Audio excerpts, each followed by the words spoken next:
two major pieces of legislation moving forward at the state capitol. And if they become law, one would curb abortion while the other would hopefully prevent yet another tragedy like the Surfside condo collapse. Let's get right to Local 10's Glenna Milberg live in Tallahassee with it all. Glenna.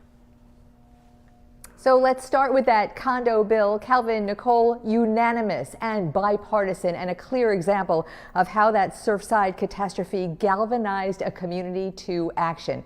Still some tweaks to it ahead, no doubt, but it does look like big changes are coming to condo life. A year ago, June 24th, what came down would become a wake-up call. The images of what I saw when I went to Surfside, they don't leave your mind, and that's part of the reason why we're here. The new House committee focused on disasters unanimously passed a new bill solely focused on preventing another Champlain Towers South. Kind of on both sides, the fear of, is my building safe? Am I safe?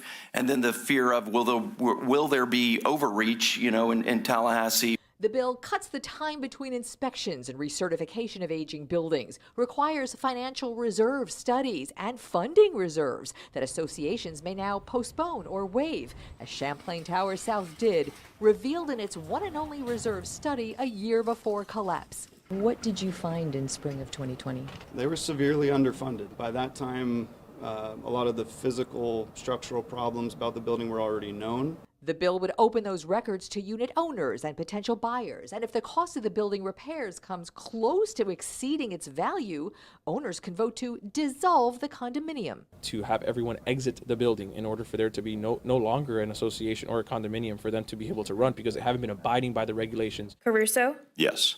Casello? Yes. Here, no party divide, unanimous praise and support. This is a really, really important step. From reps around the state whose residents live in more than 1.5 million condo buildings.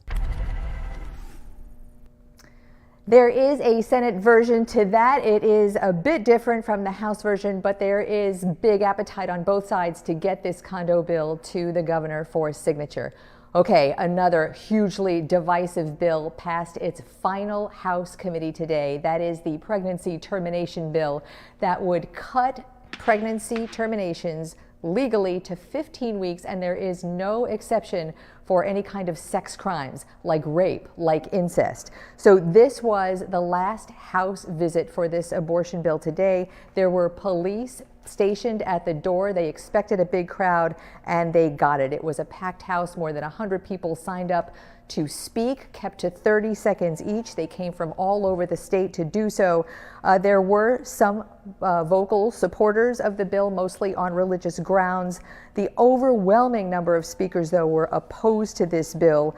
They got, as I mentioned, 30 seconds each. They were cut off. A lot of people never did get to talk.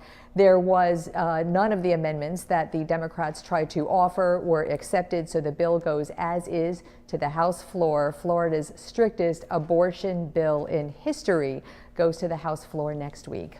And that is the latest from Tallahassee. I'm Glenna Milberg reporting live from the Capitol, Local 10 News.